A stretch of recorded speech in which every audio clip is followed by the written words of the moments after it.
All right, I made it to day 7, 007. That's how it's labeled. Inmate Letter 7. Ethan, I want to thank you for taking time out of your day to come and speak to us. Your story was very touching, and everything you had to say rang true with me. Your story is very inspirational and lets people like me know that anything is possible as long as you are dedicated and willing to do all the hard work. Your presentation was awesome, and I know that you are making a difference in many young lives in the United States. I believe that all things happen for a reason, and God has a plan for all of our lives. I know I was put here for a reason, and I'm learning things now that I would have never learned if I was still out doing what I was doing. Your speech was great and will always give me the motivation to never give up and always set goals in life.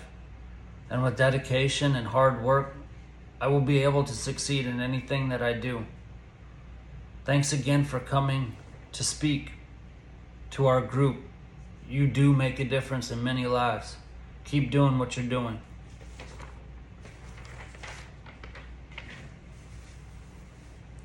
I mean, these letters are just so cool for me, obviously, but each one of them says similar things of motivation and inspiration. That's cool. But they take little bits and pieces out of the speech. So like this gentleman right here is about hard work and dedication and knowing that if he works hard, he can continue to do it by setting goals. Out of the 7 letters I've read so far, 4 or 5 of them have mentioned the 5 keys that I have, which is in my book on Simon & Schuster. But those 5 keys are what I use every day to kind of balance who I am as a person. It's the 5 keys I've used since I stepped foot in those prison cells and changed who I was as a person. Now, I've told people here and there, but the last year of the pandemic and then the first year of my divorce, those 5 keys, they worked. But it didn't work the same way it done for the last 17 years. And I say that because I had experienced things that I never had ever experienced before, like just complete failure. Like even though I failed out of colleges and did all that, I didn't see myself as a failure because I knew what I was doing. I hated school. I didn't want to be there. I was trying to play ball. That's all I cared about. So when I was on rosters or going through training camp or, doing all the preseason conditioning and then getting to semester and then failing out, yes, those were failures, but I was playing. I was in the gym every single day. I was at practices every single day, being the first or second in line for running when I was really trying to do it right. But I never gave up. I didn't quit. I was never, I wasn't the best teammate, but I didn't see it as a failure because I was in there busting my butt playing. But everybody sees the hard work and dedication, and it's hard work and dedication. I put it on 2 of my websites, the ethan-fisher.com, which is all my athletic speaking, but I have an elite youth coaching for youareundrafted.com, and that's for like youth athletes who are trying to make it to that next level, especially with the NIL. And imagine a 16, 17-year-old kid who wants to play Division I basketball, football, track, whatever it is. Well, they go out one night with their friend and they drink and drive. Well, that DUI right there just cost them not only their scholarship to a Division I program, it cost them $3, $4, $5, $800,000 in NIL deals if they were legit.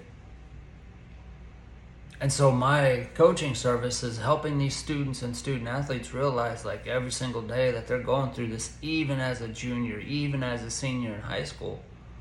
Those choices you're making now are going to come back and haunt you.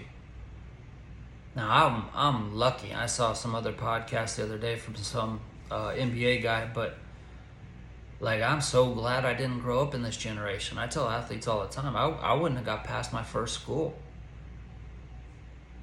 If there was video of me at Lamar and what I was doing every single night, I never would have got past my first school.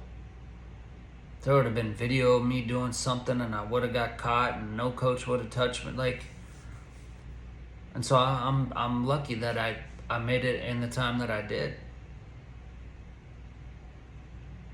So You Are Undrafted is about helping these athletes. And I'm going back to the websites because on both of those websites, I have my schedule of what I was doing. Like, it's still, I don't know anybody that's ever worked that hard. I don't. My schedule was, I was up at 4 a.m. every single day.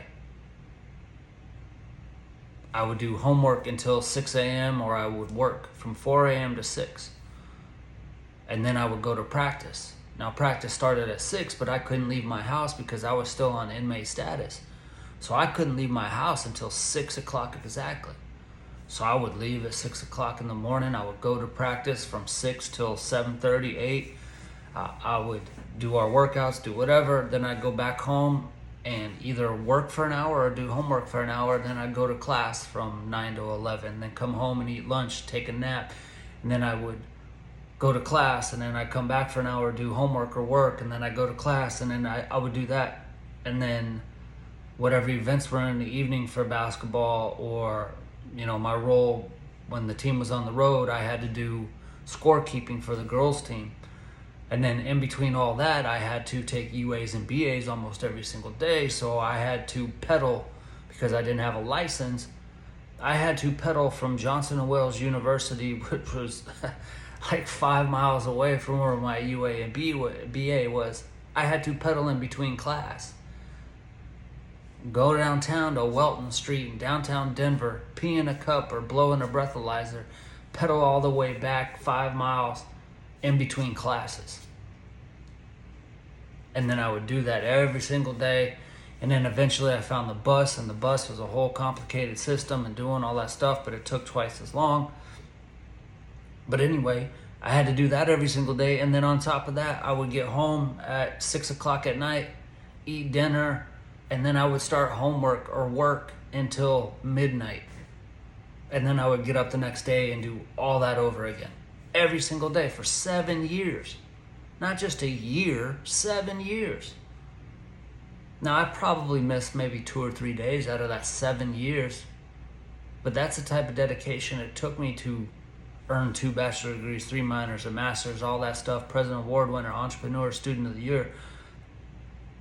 I was MVP of our basketball conference for our tournament. I was all conference, and I didn't even play in half the games. And I did all that working 40 hours a week and 24 and a half credits a trimester. A typical Division I, Division II college, you take 24 credits a year and you're a full-time student. 12 credits per semester, 24 for the year. I was taking 75. That's crazy. 4 hours of sleep every single day. And so when these gentlemen talk about dedication and working hard, like, you don't know what hard work is. Some people. I'm a basketball junkie, obviously, but if you ever see the interview with Anthony Edwards, and when he met Coach Kerr before the NBA draft, before he was getting drafted, and he did this workout, and he's busting his tail, and he's supposed to be the number 1 pick, and Steve Kerr said he didn't want to pick him because he didn't know how to work hard. Now, Anthony Edwards went back home and was like, man, I'm doing everything I can. I'm busting my tail. Like, I'm working the hardest I've ever worked. But then he saw KD and Steph and how they worked out, and then he goes, oh man, yeah, I don't know what work is. People don't understand, like, that's the type of level of dedication that I had. I was on that, and I'm not a Kobe fan, I was on that Kobe time. Like, I was doing things like working my tail off that people couldn't see. Non-stop, 24 hours a day, my life was dedicated. But in the summer of like 2016, I was speaking full time. I was still working for my dad's company. I was running a nonprofit. I finished my master's. I'll never forget, my uncle came over after I bought a house with my brother. And he came over one day and he was like, dude, you're going to kill yourself. For some reason, it stuck that day. And so I dialed it back since then. There's a piece of me that regrets it. I miss working that hard. I do. I don't like I feel lazy if I just sit around for a little while. But once I let loose on that gas, I don't think I've accomplished as much as I used to. I've written a book and I've done 700 speeches and 300,000 students, and I've saved countless lives from drunk driving deaths and suicide and overdose. Like, it's amazing. I spent 155 nights in the hotels in 2024 or 2024. Like, I was doing close to 100 speeches a year. I was loving it. But I still feel like I haven't done anything. So in January this year, I started my doctorate on top of all this. But I put a pause on it because I don't want to do a doctorate. It's not worth it. It's just, I don't think it's going to hold the same value that education has held in the past, and I don't want to be a scientific writer because that's all they require for like homework and assignments is scientific writing, and I don't want to change how I think with my writing. I'm creative. I like to do different things and adjust and all. I just don't want to do it. But the point is, all this stuff, like, people don't know what hard work is until you see hard work. People think athletes have it easy. Oh, they got a silver spoon in their mouth and now they're getting paid with NIL deals. There's some crazy stat, like 70% of students quit athletics like by the time they're 13 or 15 or something like that, because they struggle with how hard sports is even as a youth, and that's not even close to what college is. These athletes, they deserve the money they're making. They do. Some of it's gross, don't get me wrong. Like, to get $4 million to play college basketball as a college student is pretty crazy. But those players have earned it. They're in the gym at 6 a.m. in the morning getting up shots when nobody else will. I didn't have that dedication when I was young. One of my teammates, he's still one of the best shooters I've ever seen in my life, from high school, college, and pros. Most consistent shooter I've ever seen. Like, he was 2 years younger than me. And this shows the difference in what separated him. I was a senior and I was fish and doing me and thinking that I was, big for my britches, and he asked me to go shoot free throws and get shots up with him at 6 a.m. in the morning his sophomore year. I did for like 3 or 4 days. But then I quit because it was like, nah, I don't want to get up this early. I don't want to do this. 2 years later, he's leading the state in scoring at 32, 33 a game. Like, the dude was incredible. Incredible. And then had a decent career at Wichita State. And Again, I think if he would have chose some other schools, he would have had a way different college career. But when your mind is on, D1 or bust, you go where you want to go. And then obviously the transfer portal wasn't around, so you didn't have the opportunity to, change positions. But that's the type of dedication it took. I didn't have that. That's why I didn't go D1 out of high school. That's why I didn't go D1 until it was my 5th school and I had an opportunity to get grandfathered in, and I had to cheat to get in because I had already used all my time up. That's how I did it. I had to cheat. Not illegally or anything like that, but I had to find back ways to make it happen because I burned all my bridges. My freshman year, I was getting looked at by a Division I school, and I got caught 2-fisting beers the night before and was running stairs while that coach came to recruit. Trust me, I didn't get looked at again.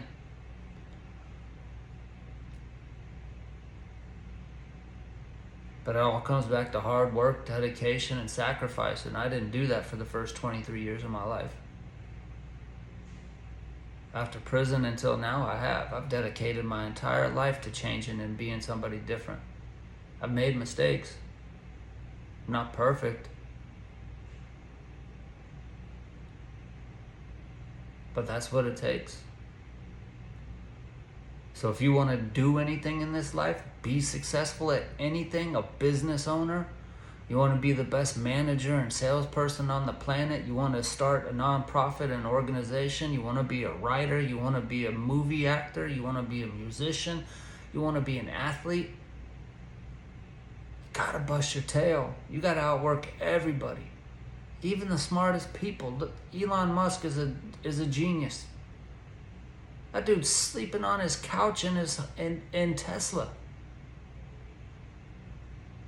You can say all you want about who he is as a person and his personal life, but if you hear how that dude works, his schedule, dude's running $1 trillion companies, sleeping on floors and couches and sleeping in the office. Is it healthy? No. But he's living the life that he wants. That's what it takes. Most people don't want to do that. That's why college athletes are the best hires. Because they know what it's like to get up at 6 a.m. in the morning and have a coach yelling at them while they're throwing up and vomiting because they've been doing conditioning for 2 hours, and then they got to go to class and they're on time, and then they got to keep their grades up because they have to be academically ineligible, and then they have to do that to keep their financial aid, their grants, or their scholarships, on top of all the social pressures and situations, and then on top of the performance aspect. See, most people can't even get to the performance aspect. You know how hard it is with thousands of people yelling at you or calling you a felon with an ankle monitor on while you're playing against a D1 school? People crumble. I didn't. I love that stuff. I love playing against opposing gyms. I just didn't get to do it because I couldn't travel. I got 2 opportunities my entire last 2 years. I regret my entire basketball career.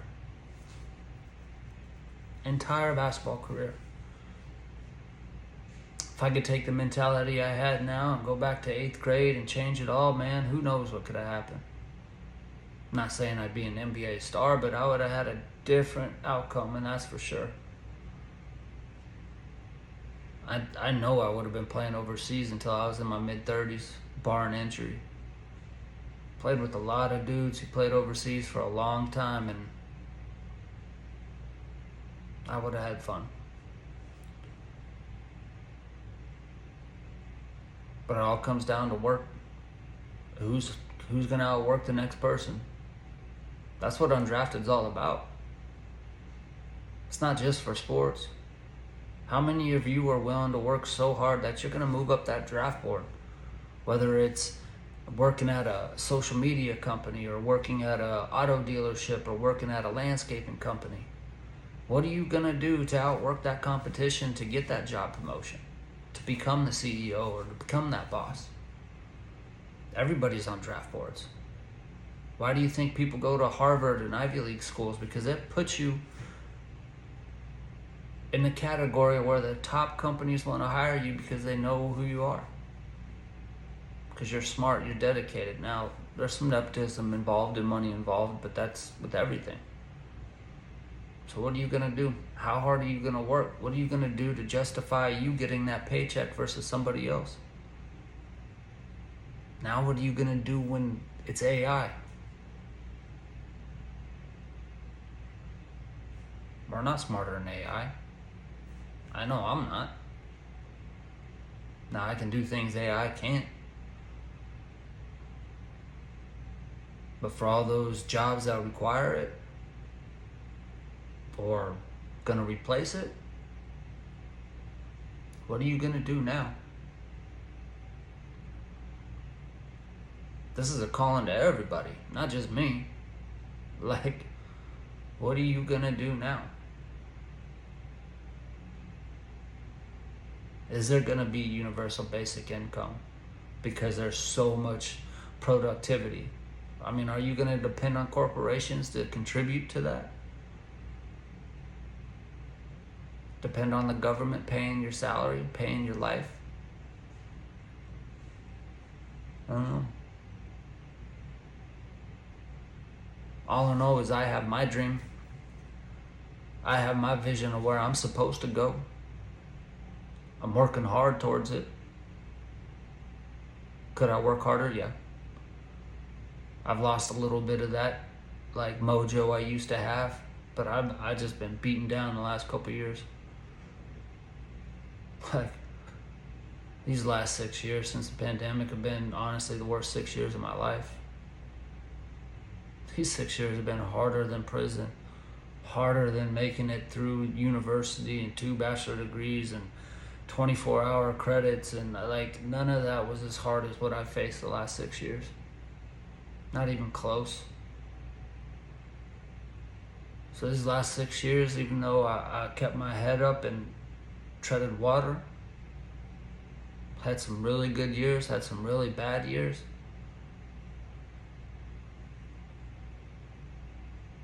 I've lost some of that spark, some of that desire. I still have my goals and I still have my ambition. I still want to do what I've always planned on doing, and I'm getting closer and closer every single day.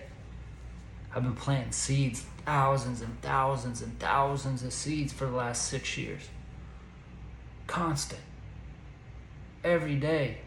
I work 7 days a week. I might only work 2 or 3 on one day, but then I'll work 7, 8, 10 on another day.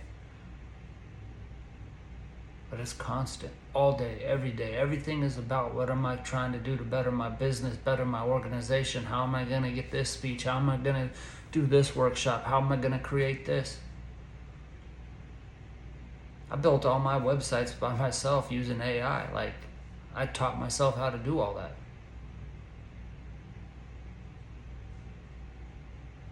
I know what they were worth before and how much we paid to get the originals done. And now I think mine are even better. And I've got 0 design skills, 0 technical background. But it all comes down to dedication and hard work. Inspiration, motivation lasts a little while, but if you don't work your tail off and you don't have a plan, it's not going to happen.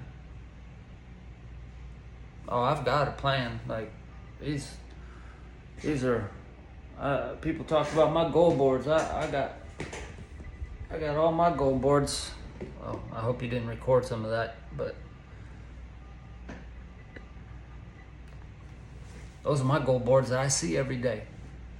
Those are all ambitious things that I try to see every day.